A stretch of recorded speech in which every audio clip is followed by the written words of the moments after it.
5월 7일 멤버십 라이브 파트 1 시작하도록 하겠습니다. 시장이 하루 사이에 급반전 양상을 보이고 있습니다. 순간적인 반등 모멘텀이 훅 하고 들어오면서 단숨에 97,000달러를 뚫어내 버렸습니다.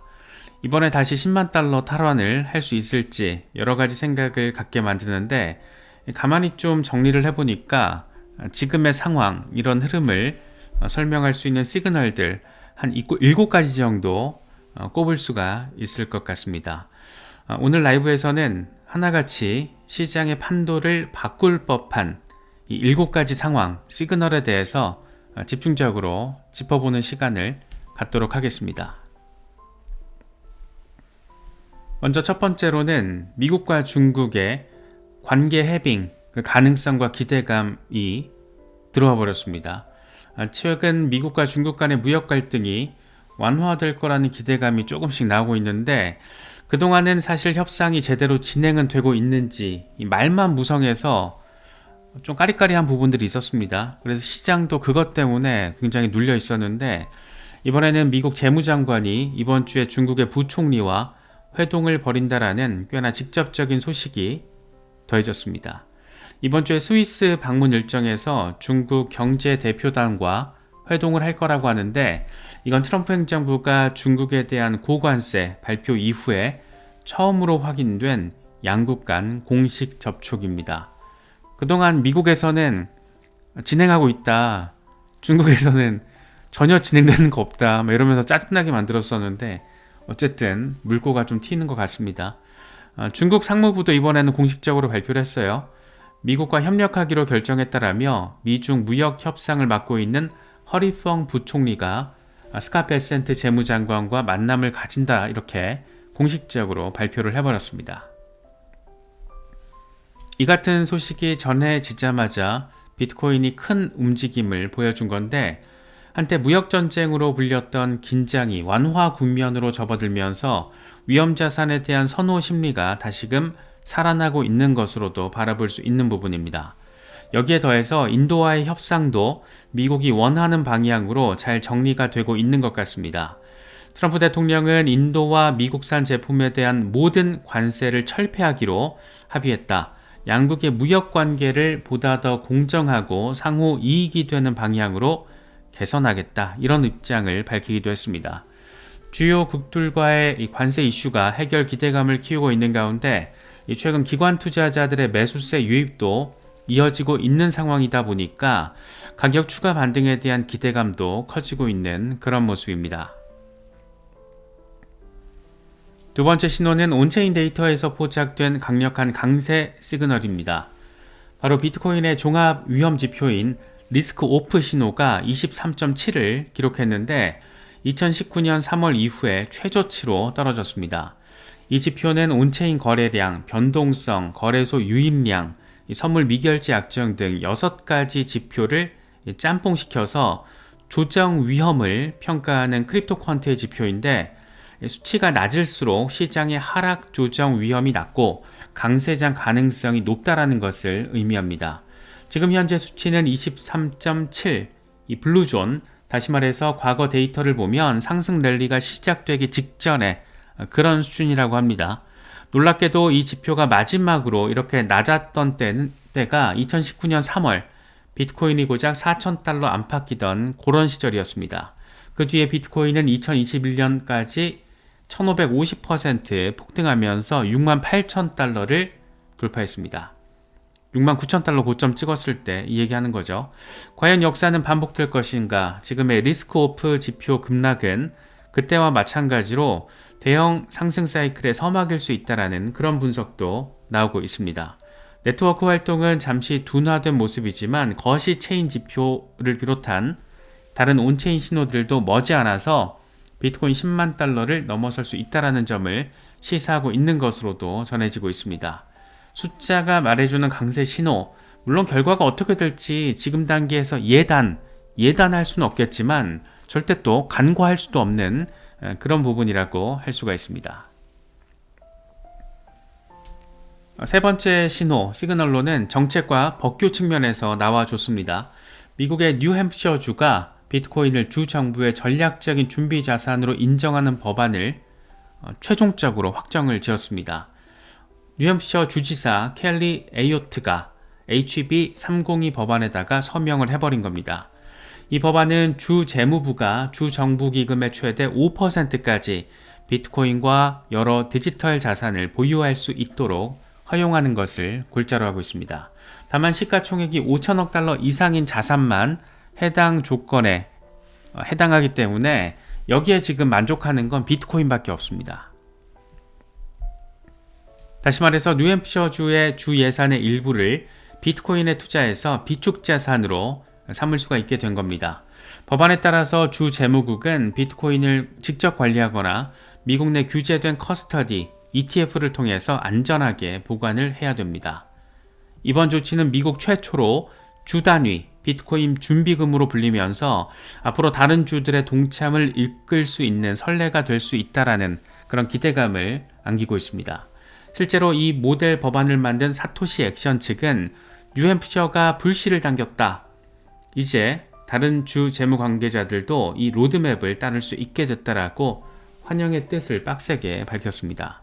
주정부 차원에서도 비트코인을 공식 자산으로 인정하기 시작했다라는 거 정말 의미심장한 변화가 아닐까 생각되는 것은 꼭 기분 탓만은 아닌 것 같습니다. 네 번째 시그널은 월가의 시각 변화, 다시 한번 확인이 된 그런 부분입니다. 이 모건 스탠리가 비트코인을 바라보는 눈이 확 싸그리 완전 달라져 버렸습니다. 모건 스탠리는 최근 보고서를 통해서 비트코인은 이제 미국 정부가 보유해도 좋을 만큼 시가총액이 커졌다라고 평가했습니다.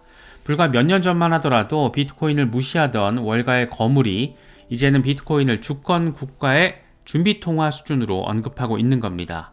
실제로 모건 스탠리 보고서에는 비트코인은 인터넷 포럼 아이디어에서 주권 준비 자산으로, 이게 지금 제목이에요. 그래서 전 세계 1억 명 이상의 사람들이 보유하고 있고 엘살바도르는 법정화폐 겸 준비 통화로 채택을 했고 시가총액은 스위스 GDP와 맞먹는 등 이제 비트코인이 글로벌 거시 자산 반열에 올랐다라고 강조하게 됐습니다. 놀라운 점은 미국이 만약 달러에 버금가는 이 전략적인 비트코인 비축을 원한다라면 지금 현재 유통되는 비트코인의 약 12에서 17%를 매입해야 한다, 이런 분석까지 함께 나왔다라는 겁니다.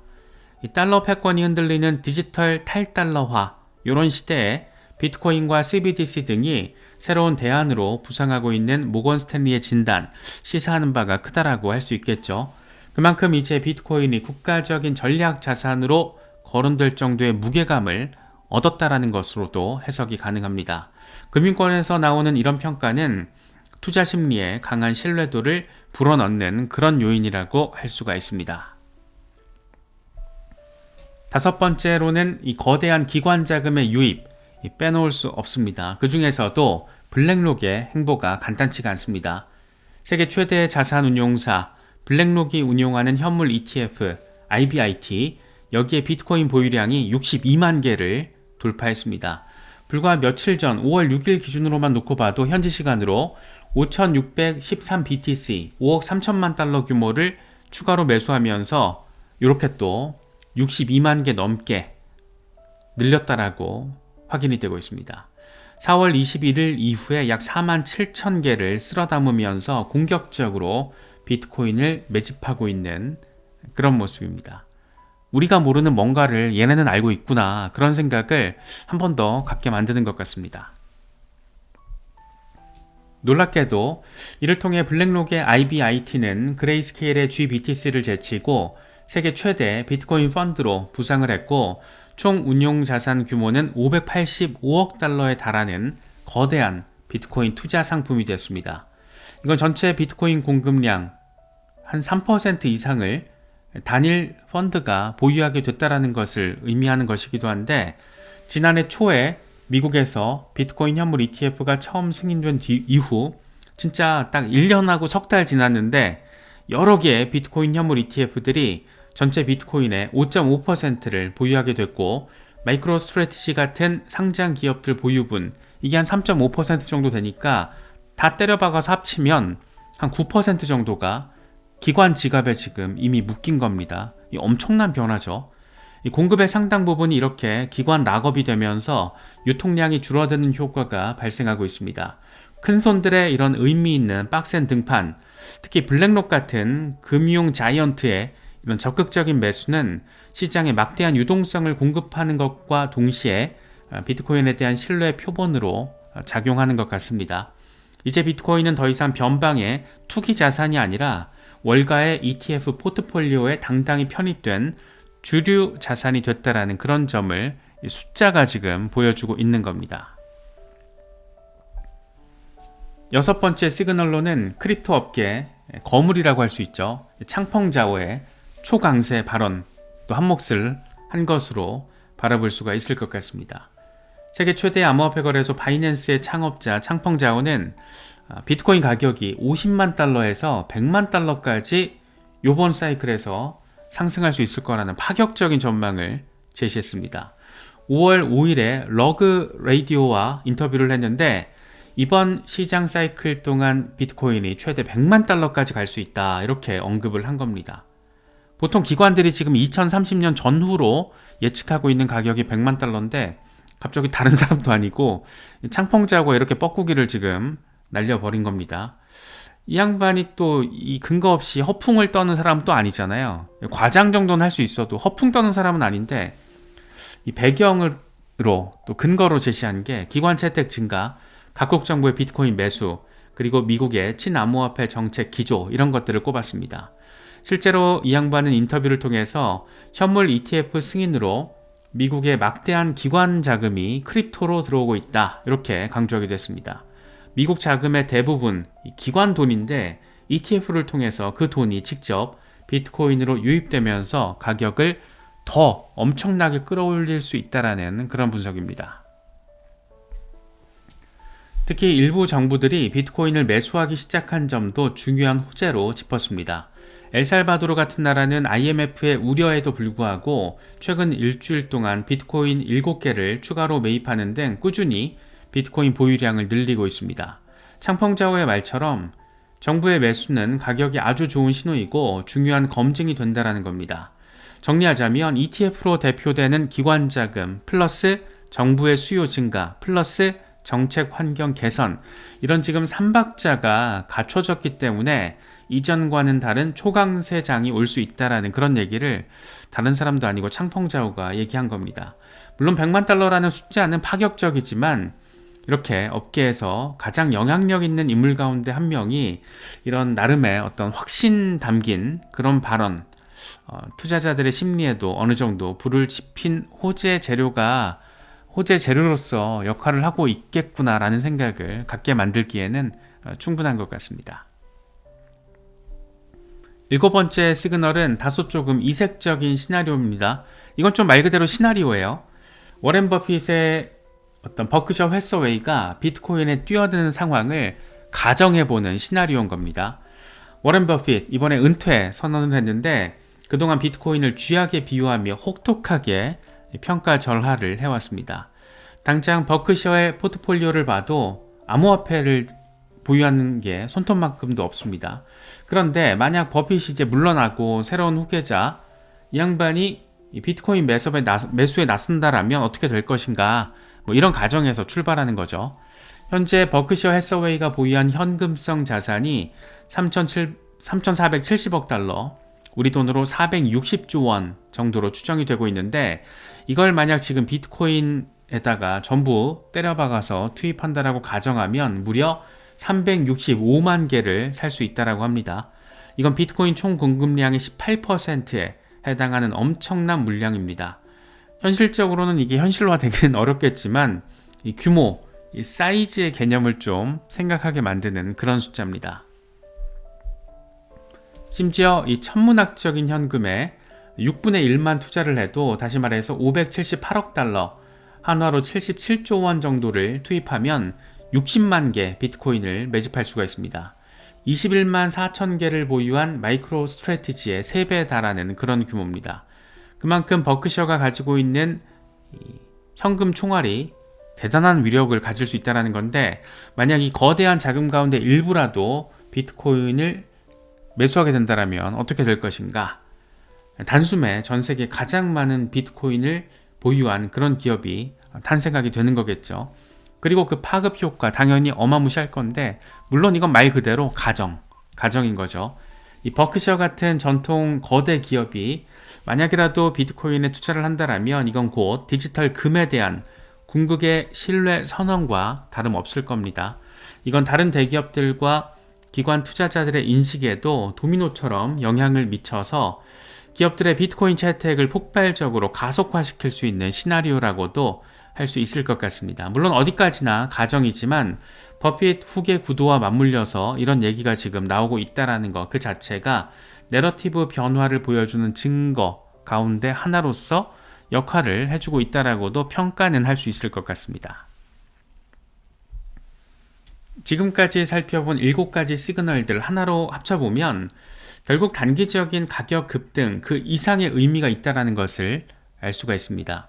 바로 비트코인을 둘러싼 내러티브의 대전환이라고 할 수 있는 거죠. 예전에는 투기성이 짙은 자산으로 여겨졌던 비트코인이 이제는 국가와 기관이 앞다투어서 손을 내미는 전략 자산으로 격상되고 있습니다.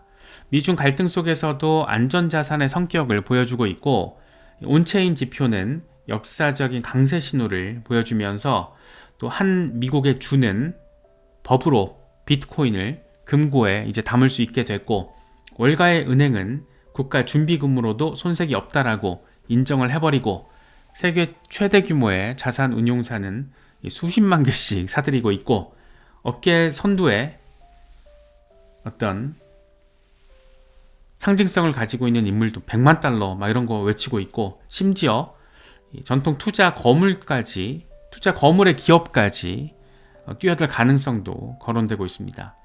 이 정도면 대부분은 지금 현실적으로 벌어지고 있고, 마지막 한계는 가정이지만 그래도 싹 다 합쳐서 바라보면 판이 바뀌고 있는 게 아닐까, 이렇게 바라보기에는 충분한 재료들이 아닌가 생각됩니다.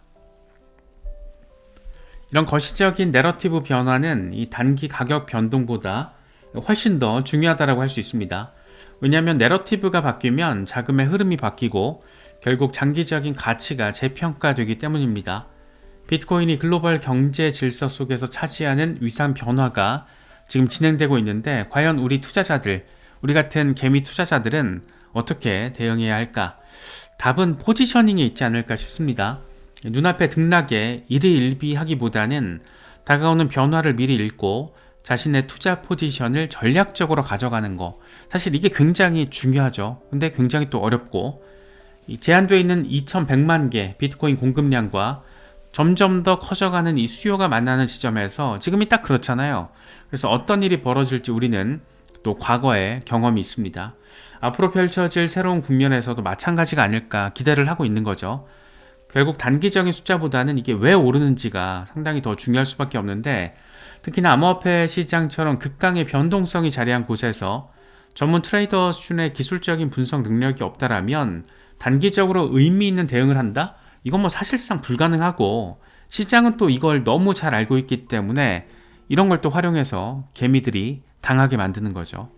이런 부분들을 거꾸로 적용한다라면, 다시 말해서 단기 등락에 일희일비하지 않고 전체적인 판을 바라보는 노력을 기울일 수 있다라면 조금 더 우리가 멘탈을 다잡고 안정적인 투자 스탠스를 견지할 수 있지 않을까 생각됩니다. 이 같은 내용은 이번에 출간된 크립토 디톡스에 잘 정리가 되어 있습니다. 관심 있는 분들의 많은 성원과 관심 부탁드리겠습니다.